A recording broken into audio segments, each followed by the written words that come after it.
안녕하세요. 한국전력 과제에 지원한 샤프랭컴퍼니 이준승 대표입니다. 저희는 사무직이 아닌 현장직을 위한 업무 협업 툴을 만드는 B2B SaaS 스타트업인데요. 현장직 업무 특성상 반복적인 업무가 많았고, 그래서 저희는 그동안 인공지능을 활용한 다양한 기능들을 출시하고 있었습니다. 한국전력의 본 과제 역시 한국전력 현장에서 반복되는 업무들인데 인공지능으로 개선할 수 있다는 포인트라는 점에서 저희한테 많은 관심이 생겼던 부분이었고요. 그래서 본 과제에 지원해서 지난 몇 달을 열심히 보내고 있었습니다. 현장 업무 개선을 위해서 인공지능을 활용하고 있는 샤프랭컴퍼니 꼭 기억해 주시고요. 그럼 저희가 그동안 준비했던 부분 발표드릴 수 있도록 하겠습니다. 감사합니다.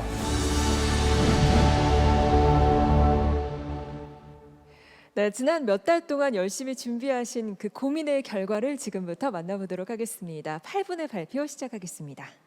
네, 샤프랭컴퍼니 발표드리겠습니다. 저희는 말씀드린 것처럼 사무실이 아닌 현장 업무의 디지털화에 집중하고 있는 B2B SaaS 스타트업입니다. 저희가 고민하는 문제는 세상에는 사무직보다 현장에서 일하는 사람들이 훨씬 더 많은데, 우리나라 기준은 60% 이상이고 글로벌리 80% 이상이 현장에서 일을 하는데, 슬랙을 필두로 한 최근에 많이 나오는 대부분의 협업 툴들이 사무직 중심이 아닌가라는 게 저희가 생각하는 문제점입니다. 그래서 저희는 현장직을 위한 협업 툴도 필요하지 않아라는 생각으로 도전을 하고 있는 팀이고요. 저희 첫 번째 이제 운영을 하고 있는 프로덕트는 현장 직원의 스케줄하고 태스크 그리고 커뮤니케이션을 지원할 수 있는 그런 소프트웨어를 SaaS 기반으로 운영을 하고 있습니다. 간단하게만 기능을 보여드리면 기본적으로 현장직 업무라는 게 그날 출근하고 연동이 되다 보니까 출근에 대한 부분들도 있고, 그리고 이렇게 밑에를 클릭하면은 두 번째 화면처럼 그날 본인이 해야 되는 본사에서 부여받은 업무들을 볼 수도 있고, 현장을 여러 개를 방문해야 되는 경우도 있어서 방문 계획을 잡아준다거나 아니면 현장에서 발생한 여러 문제점들을 공유할 수 있는 그런 식의 솔루션을 만들고 있고요. 반대로 리더 모드에서는 직원들은 자기 업무만 하면 되지만 리더들은 전사의 진행 상황 아니면 자기 팀의 진행 상황들을 봐야 되기 때문에 전체 출퇴근 현황이든 전시 상황이 됐든 판매량이 됐든 아니면 올라오는 보고서들을 하나씩 확인할 수 있는 이런 식의 기능들을 제공을 하고 있습니다. 저희 처음에 시작할 때는 삼성전자 해외 사업부에서 사업을 시작했고요. 2019년 멕시코를 출발을 해서 저희가 1년 동안 멕시코를 8번 갈 정도로 엄청 한 국가에 집중을 했었고, 그 덕분에 이제 성과가 나서 2020년에 중남미하고 유럽 확산이 결정이 됐습니다. 근데 잘 아시는 것처럼 이제 코로나가 되면서 특히나 중남미가 이 코로나 타격을 받으면서 매장들이 문을 닫고 그래서 약간 주춤을 하게 됐고, 그래서 올해 하반기에 지금 다시 헝가리나 홍콩 쪽으로 위드 코로나의 붐을 타고 이제 계속 확산을 하고 있는데요. 그러다 보니까 작년부터 잠깐 주춤했던 상황에서 국내 영업을 한번 시작해봤습니다. 혹시 삼성 외에 인더스트리에도 필요하지 않을까라는 생각을 했었고, 두 번째 보이는 샤넬 같은 경우가 지금 저희의 큰 고객이기도 하고, 현대리바트나 샘소나이트, 발뮤다, 기타 이랜드 계열들 회사들도 많이 들어온 부분이 있었습니다. 그리고 제가 굉장히 재밌게 보는 부분이 공공 쪽에서 저희 쪽에 연락을 주시는 겁니다. 그래서 저희가 생각한 거는 쉽게 생각해서 공무원들은 저희 쪽이랑 관련이 없을 것 같네라는 생각을 했는데, 막상 보니 공공이라는 건 결국 현장을 관리할 일이 굉장히 많았던 거죠. 그래서 공공 쪽이랑 굉장히 일을 시작하게 되면서 본 사업에도 한번 지원하게 됐고요. 그래서 그동안 다양하게 많은 이제 글로벌 기업들 아니면은 삼성 같은 국내 대기업 및 공공들과 일을 하면서 매출은 매년 3배씩 성장을 할 수 있게 되었고요. 큰 투자를 받지 않고도 이제 차입 없이 회사를 운영할 정도까지는 키울 수 있었고, 이제 인력을 잘 키워오고 있는 그런 상황입니다. 근데 그동안은 그래서 마케팅 없이 이렇게 프로덕트 중심으로 성장을 했는데, 내년도에는 좀 마케팅을 크게 해보려고 해서 현재 IR 중에 있고요. 본 사업에 지원한 배경은 이렇습니다. 저희가 현장 업무를 하지만 AI에 엄청나게 관심 많은 이유가 그렇습니다. 현장 업무 특성이 반복적인 일들이 되게 많거든요. 반복적인 일을 정말 잘할 수 있는 게 AI라는 겁니다. 그래서 저희가 처음 시작할 때 여기 보이는 안면 인증이나 언어를 자동 번역해 준다거나 아니면은 이제 현장에서 쓰는 수많은 그 문서들을 위해서 OCR 기능을 도입하는 것 등등으로 해서 기능을 만들어 왔었는데요. 이거보다 조금 더 깊은 수준의 것들을 준비해야 된다는 생각에 이제는 AI 팀을 사내에 별도로 구축을 해서 이제 이번 달에 출시하게 되는 게 본사의 가이드라인을 현장에서 전시를 얼마나 제대로 하고 있느냐라는 부분을 이렇게 삼성전자나 이랜드 등을 위해서 이렇게 출시를 하고 있습니다. 그러면 이제 본사 디스플레이 가이드라인이 현장에 얼마나 잘 적용되고 있는지를 쉽게 볼 수 있고, 오른쪽에 보신 것처럼 매장에서 있는 여러 가지 프라이스 택, 지금 같은 경우는 다 사람이 입력하거든요. 그것도 역시나 인공지능을 통해서 해결할 계획들을 하고 있습니다. 저희가 본 과제 너무 재밌게 생각한 이유가 저희는 이런 문제 있는지 몰랐거든요. 근데 한전에서도 그렇겠구나, 이렇게 많은 배전 설비들을 다 사람이 촬영을 하고 분석을 해야 되는구나라는 부분이 있고, 이거야말로 또 현장에 인공지능을 적용할 수 있다는 부분이라는 점에서 관심을 갖기 시작하게 됐고요. 저희가 한 과제를 조금 더 말씀을 드려보겠습니다. 처음에 생각보다 역시나 현장 일은 현장 특성이 있고 쉽지 않다라고 해서 저희가 느꼈던 4가지 어려움을 좀 말씀을 드리겠습니다. 첫 번째가 데이터 불균형인데요. 뭐 예를 들어 부식 같은 데이터는 굉장히 많이 갖고 있지만 저희가 받은 데이터 중에는 클랙이나 박리 같은 부분들은 많이 없다 보니까 데이터가 이렇게 편중이 되어 있는 부분인 거죠. 그래서 많이 있는 데이터 같은 경우는 잘 분석할 수 있지만 그렇지 않은 데이터에 대해서는 분석이 좀 어려움이 있었고, 두 번째는 이렇게 미세 클랙 같은 경우는 이렇게 사람 눈에 보기에도 이렇게 판별이 쉽지 않은데 이거를 리사이징을 해서 이제 축소를 하게 되면 정말 보이지 않는 그런 문제들이 있어서 어려움이 있었고, 마찬가지로 굉장히 먼 거리에서 이제 카메라를 찍다 보니까 아웃포커싱된 흐릿한 설비 사진들에 대한 분석이 만만치 않았고, 그리고 이제 어쩔 수 없지만 현장이다 보니까 장애물에 의해서 갖춰진 그런 부분들의 어려움이 있었습니다. 그래서 이거에 대한 전처리를 다시 해봤는데요. 첫 번째는 이제 데이터 불균형 문제는 픽셀 CNN 기반의 크랙 데이터를 증강시켜서 데이터를 좀 더 많이 확보할 수 있게 해놨고요. 그 다음에 크랙 부분을, 그러니까 미세 클랙 같은 경우는 히스토리그램 이퀄라이제이션을 통해서 클랙 부위를 점점 강조할 수 있는 그런 것을 진행을 했습니다. 그리고 아웃포커싱된 부분은 라플라시아 커널 기반의 블러 디텍션을 통해서 선명도를 좀 올리고, 그다음에 이제 도저히 그러니까 분석 결과에 도움이 되지 않는 것들은 제외를 하는 방식을 활용했고요. 장애물 필터링 역시 슬라이딩 윈도우를 사용해서 장애물 영역 노빌티 분류를 해서 선별 분류를 할 수 있게 되었습니다. 그래서 그러니까 고장부에 대한 리사이징을 통해 정보 손실이 발생하지 않도록 슬라이딩 윈도우 방식으로 불량 패턴과의 비교 수행을 했습니다.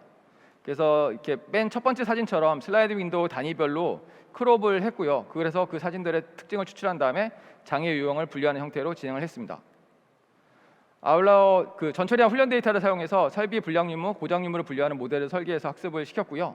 저희 전체 프로세스를 좀 말씀을 드리면, 사진을 촬영하고 이제 욜로 V5 오브젝트 디텍터를 통해서 전력 설비를 검출을 했습니다. 그래서 얻게 된 아웃풋이 설비별 크롭 이미지나 설비 종류를 얻게 됐고요. 세 번째 보여드린 것처럼 설비 이미지를 전처리를 했고, 블러 이미지 필터링, CLHE를 적용을 시켜서 최적화된 설비 이미지를 가져왔습니다. 그리고 네 번째 보여드린 것처럼 분량을 분류해서 결과를 출력하는 그런 형태의 프로세스로 전환을 했습니다. 이렇게 해서 결과를 조금 말씀을 드리면, 정확도 자체도 기존 대비 가장 높게 올라왔고, 저희 최종 결과를 보시면 알겠지만 저희 점수가 전체 팀 중에 가장 높은 점수를 얻을 수 있었습니다. 또 한 가지는 분석 시간 자체가 데이터 테스트 221개의 기준은 기존에는 4시간이 걸렸었는데 이번에는 1시간 정도로 경량화에 성공을 해서 사업화 가능성을 좀 더 높였습니다. 그래서 저희는 사실 사업화에 너무 관심이 많은 회사고, 그래서 이 사업을 진행하게 됐는데, 한국전력공사와 이 이후의 협업을 통해서 본격적인 사업화를 하고 싶은 마음이 있고, 또 한 가지 저희가 이 사업 통해서 얻은 부분이, 저희 지금 고객사인 한강사업본부에는 자전거 도로의 클랙을 관리하는 게 굉장히 어려운 이슈라고 합니다. 근데 그것도 역시나 영상 기반으로 자전거 도로를 촬영을 하고 이번에 개발된 거를 통해서 사업화를 해볼 수 있다는 접근을 하고 있어서 지금도 그 논의를 할 수 있게 됐습니다. 그래서 저희한테는 굉장히 큰 인사이트를 줬던 사업이고요.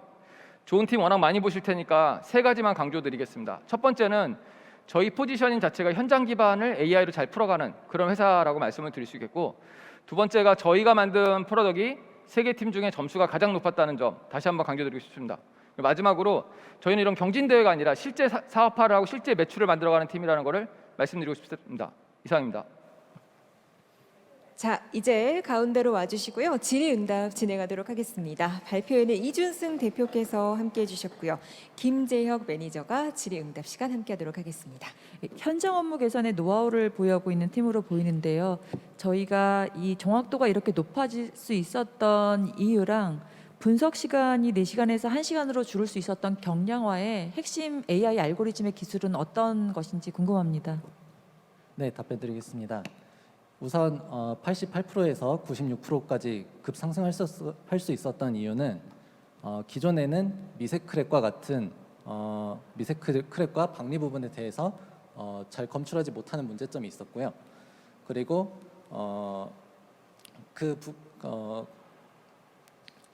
그리고 또한 그 어노말리를 디텍션하는 과정에서 픽셀 CNN이라는 시퀀셜한 분석 알고리즘을 썼기 때문에 그 부분에서 한 3시간을 소요하는 그런 문제점이 있었습니다.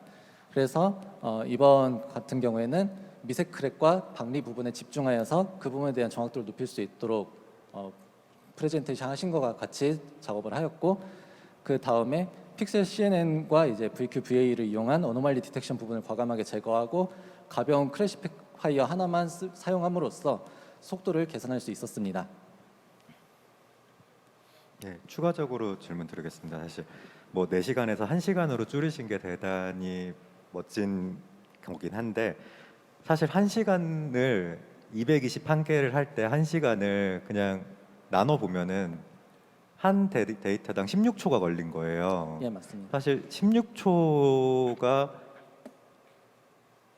일단 봤을 때 그렇게 빠른 게 아니거든요. 사실 이게 경량화의 기준이 될 수는 없을 것 같아요. 그럼 사실 지금 모델이 하나의 이미지를 처리하는데 16초가 걸린다는 건 사실 뭐 실시간성이나 이런 거는 전혀 보장이 안 되는 이슈이기 때문에 이런 거를 어떻게 해결하실 건지 앞으로 그거에 계획이 있으시면 좀 말씀 부탁드리겠습니다. 네, 일단 첫 번째로 경량화라는 단어 같은 경우에는 저희가 경량화라는 게 물론 처리 속도도 있겠지만 이제 얼마나 작은 메모리에 모델을 올릴 수 있느냐도 경량화 중에 하나입니다. 저희 같은 경우에는 전부 다 작은 모델을 사용하기 해왔기 때문에 아무리 작은 서버나 심지어 CPU에서도 구동할 수가 있고요. 그렇기 때문에 저희는 이제 경량화라는 단어를 썼는데, 그리고 처리 시간 속도 역시 16초가 느리다는 건 저희는 인지를 하고 있고, 그거 같은 경우에는 지금 보여드린 것 같은 경우에는 대회 특성상 정확도를 굉장히 높이기 위해서 슬라이딩 윈도우를 굉장히 촘촘하게 배치를 하였습니다. 그런데 그 부분을 이제 실제 현장에 적용하면서 튜닝 과정에서 최적의 이제 슬라이딩 윈도우의 그 스트라이드 값을 찾아서 좀 최적화를 할 수 있지 않을까, 그렇게 생각을 하고 있습니다. 네, 잘 들었습니다. 원래는 AI 영상 분석 기술 전문 기업은 사실 아닌 거고, 그 협업 툴 개발해서 글로벌 기업을 대상으로 서비스하는데, 이번 과제를 통해서 러닝 또 뭐 기술 개발 솔루션을 이 협업 툴과 연계시켜서 통합적인 솔루션으로 아예 이 공공기관이나 우리 한국전력과 같은 그런 클라이언트를 개발하는 것도 전략적인 목적으로 가지고 계신지요? 네, 뭐 당연히 그렇게 가지고 있고요. 지금까지 협업 툴 안에 많은 특정 기능들이 들어간 것도 다 고객사의 니즈에서 출발한 거를 저희가 풀어냈던 거고, 저희 입장에서 아까 말씀드린 것처럼 이거는 한국전력뿐이 아니라 뭐 한강사업본부 같이 그런 공공에서 잘 쓸 수 있는 툴이라고 생각하기 때문에 당연히 사업 계획가 있으면 피처로 넣어서 개발할 생각이 있습니다. 그게 이 자리에 서 있는 가장 큰 목적입니다. 네, 잘 됐으면 좋겠습니다. 감사합니다. 감사합니다.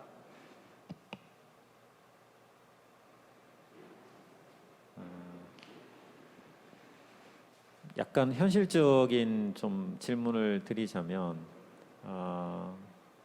왜 지속적인 경량화를 하시려고 하는 건지랑, 그 다음에 이제 테스트 데이터를 원래 제시한 3개 카테고리의 33개 종류의 분량률을 체크하기 위해서 테스트 데이터를 어떤 식으로 구성해서 테스트했는지를 좀 얘기를 해주시면 좋을 것 같아요. 예, 먼저 첫 번째로 지속적인 경량화를 하는 목적은, 저희는 이제 주 목적이 사스 서비스를 사용자에게 제공함으로써 뭔가 이제 이제 모든 프로세스의 중간중간에서 발생하는 그런 이제 비효율적인 단계를 전부 다 이제 사스 형태로 만들기 위해서 이제 시작을 한 거고요. 그 경량화의 목적은 이제 사스 서비스 자체가 하드웨어에 대한 이제 비용이나 이런 것도 전부 다 굉장히 예민하게 생각을 해야 되기 때문에, 지금도 물론 충분히 경량화가 돼 있지만 더 이제 적은 서버 운영 비용과 이제 유지 비용으로 서비스를 함으로써 저희도 이제 이득을 얻고 고객도 좀 더 저렴한 가격에 서비스를 이용할 수 있도록 하는 것이 저희 목표고요. 그 다음에 이제 말씀하신 테스트 데이터를 어떻게 구성하였느냐, 저희는 사실상 그 이제 주신 테스트 데이터 중에 부식이나 설치 불량 이런 부분 같은 경우는 피처가 명확하기 때문에 상대적으로 더 이제 치중하고, 그 다음에 크랙이나 박리 같은 데이터는 정확도가 낮고 그 다음에 형태도 불확실하기 때문에 이 부분에 좀 더 치중하여 테스트해야겠다 싶어가지고 클래스별로 데이터를 나눠가지고 박리와 이제 부식 같은 경우에는 적당히 샘플을 추출해가지고 테스트를 해보고 그 다음에 이제 박리와 이제 크랙 같은 경우에는 우리 사람 눈으로도 잘 보이지 않는 데이터들을 선별해가지고 그 이제 어려운 데이터 위주로 테스트를 진행하였습니다.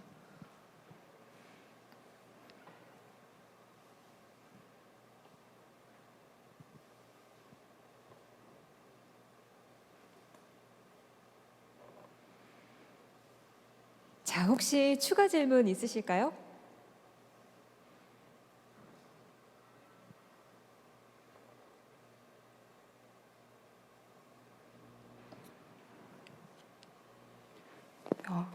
네. 그 샤플이라는 그 협업 툴이랑 이제 한전이 제시한 그 과제를 어떻게 엮어서 이렇게 사업화를 할 수 있는지 좀 구체적으로 말씀을 해주시면 될 것 같습니다. 예, 시간 관계상 말씀을 오늘 다 못 드렸는데 샤플에는 10개 이상의 피처가 들어있고 그거를 그 회사가 원하는 것만 켜서 쓰는 형태로 되어 있는 그런 그러니까 협업 툴이고요.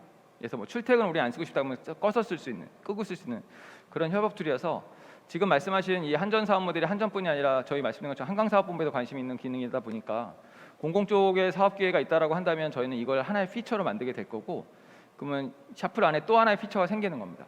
예를 들어서 이런 것들이 삼성전자나 뭐 샤넬 같은 회사가 필요 없다라면 끄고 쓰시면 될 거고 이제 필요한 기능, 그러니까 필요한 회사만 켜서 키는 회사만 그 메뉴가 보일 수 있게끔 한 게 저희가 생각하는 방식입니다. 네.